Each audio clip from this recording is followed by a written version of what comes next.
নাই, আল্লাহ তাকে ক্ষমা করুন, আল্লাহ তাকে জান্নাতের মেহমান হিসেবে কবুল করুন।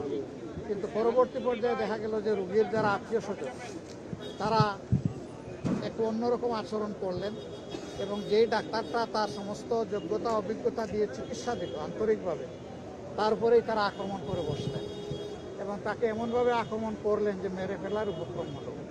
আমরা এই ঘটনাটার নিন্দা জানাই, এটা উচিত নয়।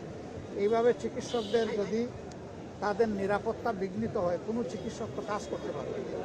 আর চিকিৎসকরা কাজ না করলে সাফারিংটা হবে জনগণের। তা আমরা এই ঘটনার অবশ্যই তদন্ত চাই এবং এটার বিচারও চাই, এই ধরনের অবস্থা যাতে আর না ঘটে।